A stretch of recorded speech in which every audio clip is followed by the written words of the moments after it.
Jadi nggak ada lagi tuh salah-salahan kayak misalkan kok lagi di monitornya kelihatannya warnanya oranye, terus pas kita lagi ekspor kok malah oranye ke kuning-kuningan kayak gitu kan. Itu ada defoktor. Video kali ini gue akan coba apa itu CST, Color Space Transform, yang sangat banyak dikenal sama orang-orang, dan orang-orang tuh juga bingung, apa itu Color Space Transform, apa itu CST yang sering ada di DaVinci Resolve gitu loh. DaVinci Resolve adalah software yang pertama kali mencetuskan fitur Color Space Transform, dan menurut gue ini cukup menarik. Maka dari itu, untuk menjawab semua pertanyaan kalian mengenai apa itu CST atau Color Space Transform yang ada di DaVinci Resolve, gue akan bahas di video kali ini. Kita langsung masuk dulu ke teori. Semua perangkat yang kita gunakan untuk merekam sebuah visual itu pasti ada sebuah color space. Ada kontainer yang digunakan di mana semua visual tersebut akan masuk ke dalam kontainer ini. Nah, kontainer ini itu punya berbagai macam wadah space yang berbeda-beda. Ada yang Rec 709, ada yang Rec 2020, ada yang DCI-P3, dan gua nggak bahas banyak sistemnya karena gue juga belum mahir mengenai hal itu. Tapi intinya color space transform dari bahasa Indonesianya berarti adalah perpindahan cangkupan warna, dan relevannya buat kita para videographer ataupun sinematografer ataupun siapapun yang ngambil video itu. Di saat kita mau color grading, pasti kamera ini punya sebuah color space. Jadi intinya kita harus tahu kamera ini merekam dengan mode seperti apa. Apakah dengan mode seperti standar, atau kan low gamma profile, ataupun juga RAW, ataupun juga ProRes. Semua hal itu memiliki cara teknik yang berbeda-beda di saat kita mau color gradingnya. Dan disinilah hadir color space transform untuk bisa merubah color space transform yang dihasilkan dari kamera, merubah ke tempat kita grading, dan dari tempat kita grading merubah ke output color space-nya yang biasanya Rec 709 atau Rec 2020. Atau juga di DCI-P3. Dan disinilah cara kerja color space transform. Daripada kita pusing soal teorinya, kita langsung aja masuk ke prakteknya. Oke, di sini kita akan prakteknya menggunakan 4 klip yang berbeda ya. Pertama ini di shoot pakai R6 Mark II, yaitu di Silog 3. Kemudian di sini ada Canon R5 Mark II, itu menggunakan Canon RAW 12 bit. Kemudian di sini pakai Canon M50, penggunaan standar mode. Kalau nggak salah pakai cinema film look ya, apa sih, gue lupa waktu itu ini dari si Bang Ref nih apa, pokoknya ini nggak pakai low gamma profile lah, cuman ya ini ya cilok-cilokan gitulah. Terus kalau ini kan ini pakai HDR PQ dari Canon R10 gitu. Dari masing-masing kamera ini menggunakan color space yang berbeda-beda, color profile yang berbeda-beda, dan kita akan coba pasangin ke color space transform. Pertama, buat teman-teman yang belum tahu cara pakai color space transform, itu bisa di tab effect ini ya.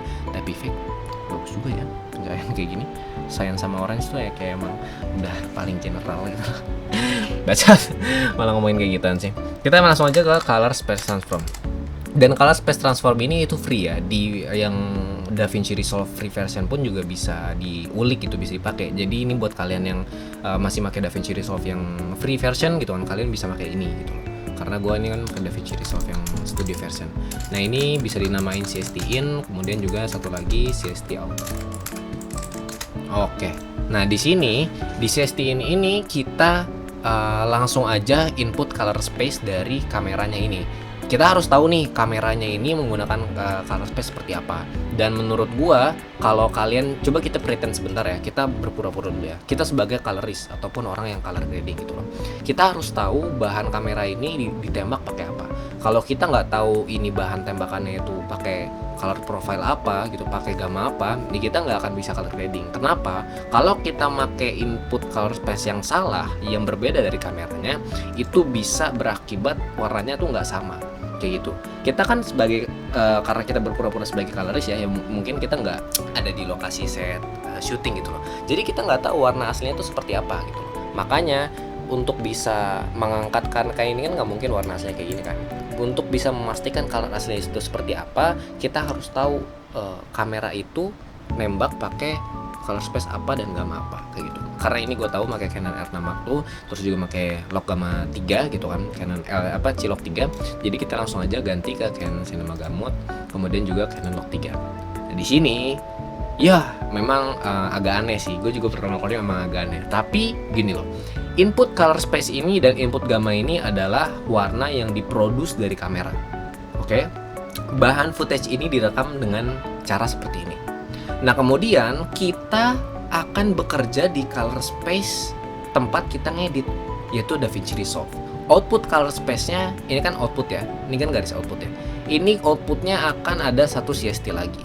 Jadi kita akan bekerja di tengah-tengah ini. Ini tempat kerja. Oke, kita bekerja di tengah-tengah ini.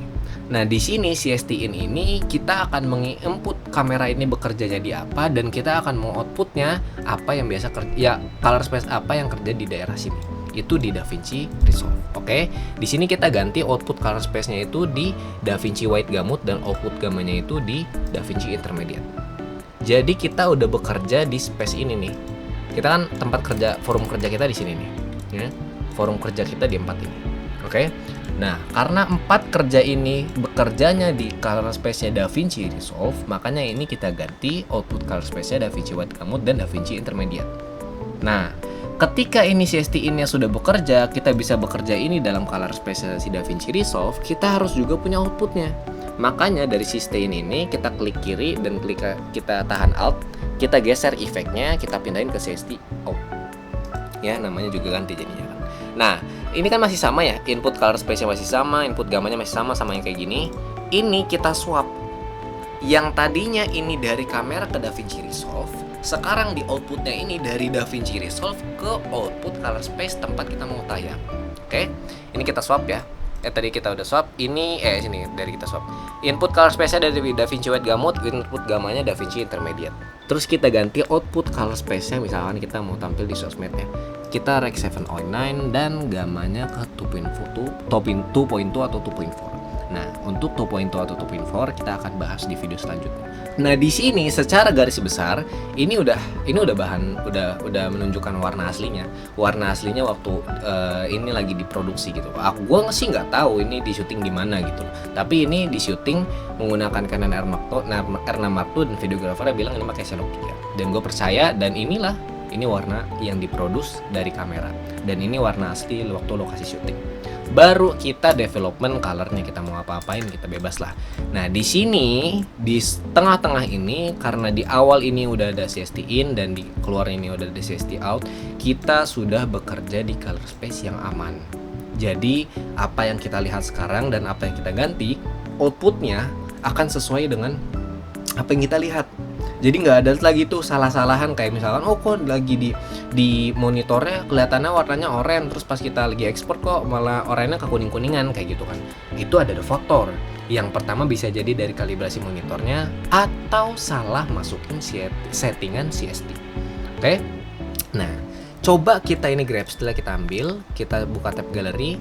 Ini mungkin sedikit jalan pintas aja ya. Kita apply CST yang Celok 3 ini ke kamera Canon, pakai rekaman yang menggunakan Canon RAW. Kita taruh ya. Nah, di sini. Ini warna yang menggunakan settingan Canon Log 3. Warnanya masih butek. Warnanya nggak kelihatan sedikit pun gitu. Nah, ini yang jadi masalah. Ternyata pakai di settingan Canon RAW ini bukan pakai Celok 3, tapi melainkan pakai Celok 2. Kita coba ganti ke Celok 2 ya. Nah, secara kontras sudah dapat. Secara warna pun juga lebih menonjol dibandingkan dengan Celok 3 tadi. Bayangin, kalau kalian salah satu step aja, ini sangat berakibat fatal di output kalian. Oke, jadi ini direkam pakai R5 Mark II dengan settingan Canon RAW, dan ini digunakan color profile Canon Log 2. Dan kalau kita pakai Canon Log 3 ya kayak gini hasilnya. Oke, setiap kamera akan selalu berbeda color profile. Jadi kalian harus tanyakan ke orang yang megang kameranya, ini rekamnya pakai apa ya, biar kalian tahu dan kalian tahu apa yang harus kalian setting di CST. Kita balik lagi ke Celok 2. Jadi CST itu adalah merubah dari produce kamera, hasil warna kamera ke warnanya si DaVinci, karena tempat kita bekerja di DaVinci. Dari DaVinci keluar ke Rec 709 atau Rec 2020 atau DCI-P3 buat bioskop. Jadi kayak gitu ya. Nah, coba kita ke sampel yang keempat ya. Dan yang keempat ini di Canon R10. Di Canon R10 dia tidak menggunakan log gamma karena memang belum ada log gamma profile, tapi menggunakan HDR-PQ. Oke, mungkin teman-teman ada yang tahu HDR-PQ itu pakai Rec 2020. Betul. Ya, tapi kita output colornya sebenarnya bukan di Rec 2020, tapi di Rec 709 karena buat sosial media. Kita tarik lagi nih grab steel yang sudah terstruktur CST in Canon Log 3. Kita masukin sama apa enggak? Nah, ini warna yang dihasilkan kalau kita pakai settingan Canon Log 3. Menurut kalian gimana? Cukup ya? Cukup lebih terlihat natural dibandingkan tanpa ada CST. Kalau tanpa CST kayak gini. Tapi udah pakai CST udah cukup nih bang gitu. Tapi apakah ini bener atau enggak? Salah. Karena apa? Karena pada dasarnya Canon R10 masih belum punya log gamma profile. Kita nggak bisa maksain sebuah footage yang tidak direkam menggunakan log gamma, tapi kita pakai log gamma di CST-nya. Jangan pernah lakuin itu. Nah, alternatifnya karena ini menggunakan perekaman HDR-PQ alias HDR ya, konten HDR. Ini secara resep kita ganti ke Rec 2100 dan Rec 2100 ST208 4 SIM. Ayo. Coba ya. Teman-teman bisa lihat kalau di sini kita bisa mendapatkan skin tone yang masih lebih natural dibandingkan dengan sebelumnya. Di sini warna kuning tuh ya kalau kita lihat ya nih. Ini tempat gua naruh pensil ini, maksudnya ya qualifier ini di bagian kulitnya itu ada di waveform yang arah kuning. Sementara kalau kita di sini dia mulai ke garis skin tone indikator dibandingkan dengan yang tadi. Coba bayangin, ini sangat bergantung pada settingan CST color space transform kalian. Jadi kalian nggak boleh sembarangan setting color space transform karena ini sangat penting. Jadi kurang lebih begitu mengenai penjelasan color space transform. Oke, ingat jangan pernah salah setting. Harus selalu tanyakan ke yang orang yang megang kamera waktu syuting video ini. Kalau orang kameranya nggak tahu, pukul aja udah. Ya mau nggak mau kalian harus cari tahu sendiri settingan yang tepat seperti apa. Tapi intinya di DaVinci Resolve ini udah menyediakan beberapa opsi seperti kamera ARRI, kamera Blackmagic Pocket, kamera Canon, kamera DJI, kamera Panasonic, kamera Sony dan lain-lain. Dan kamera RED juga ada ya. Jadi ya kalian harus try it dengan footage yang memang pas dan CST-nya juga kalian harus setting dengan cara yang pas. Lalu yang terakhir, yang ketiga, footage yang ketiga, apakah perlu menggunakan CST walaupun footage-nya tidak menggunakan log gamma profile? Tidak perlu menggunakan CST. Ini langsung aja kamu develop, misalkan kita nambahin kontrasnya, terus kita saturation-nya agak tinggiin, misalkan ya. Terus apa? Bebas, langsung develop aja udah. Karena pada dasarnya dengan hanya menggunakan trik kontras dan saturation tadi, ini sudah memberikan warna yang cukup natural dibandingkan dengan sebelumnya. Tapi memang secara jelas ini tidak menggunakan log gamma profile. Makanya ketika diolah sedikit aja, dia langsung bisa dapatkan warna yang lumayan natural. Kebandingan dengan yang ini, ataupun yang ini, ataupun juga yang ini. Ya, jangan menggunakan CST in kalau memang footage-nya tidak ada log gamma profile. Dan kalau kalian pakai log gamma profile, kalian harus pakai CST in di DaVinci Resolve. Gimana? Makin pusing apa enggak?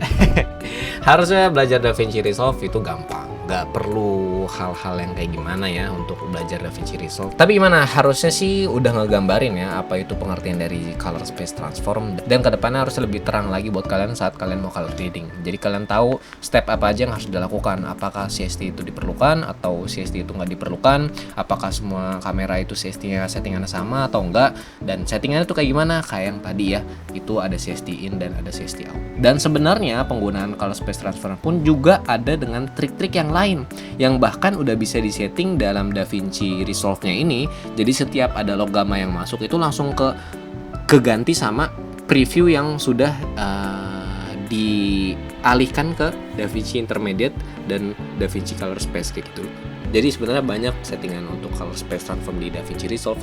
Bahkan kalian juga bisa nemuin caranya itu di website di DaVinci yang di learning, itu yang kalau nggak salah di advance, kelas advance itu ada penjelasan tentang color space transform.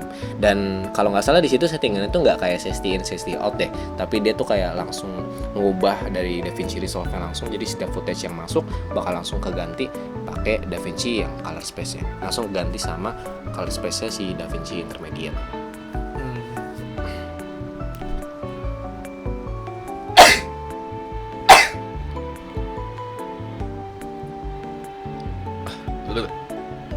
Gue ada kepikiran untuk bisa bahas apa aja yang ada di tab effect color DaVinci Resolve selain color space transform. Jadi menurut gue yakin Note aja udah cukup banyak pembahasannya, dan color space transform aja udah cukup banyak juga pembahasannya. Jadi apalagi kalau efek-efek yang ada di tab effect, itu kan semuanya pasti banyak penjelasannya kan. Nah, gue pengennya bakal bikin video pretelin satu-satu fitur dari tab effect DaVinci Resolve. Mungkin kalian bisa tunggu aja di channel ini. Dan buat teman-teman kalian yang lagi belajar juga color grading DaVinci Resolve ini, kalian share ke teman-teman kalian, dan jangan lupa save untuk bisa belajar di next time. Untuk kalian yang pengen lihat konten color grading yang lebih entertainment, kalian bisa langsung aja ke Instagram gue di @torikurobing, dan di situ gue sebenarnya juga share tips mengenai color grading, cuman nggak sedetail seperti di sini. Dan kalau kalian masih ada yang bingung soal fitur-fitur DaVinci Resolve soal color grading, kalian bisa langsung aja tulis di kolom komentar, gue akan coba bahas di video berikutnya. Dan mungkin kedepannya masih belum bisa ke proses-proses color grading ya, jadi gue masih bahas dulu fitur-fitur apa aja sih yang ada di DaVinci Resolve yang mempermudah kalian dalam color grading dan bisa mendapatkan hasil yang secara maksimal. Good luck buat color gradingnya, and see you.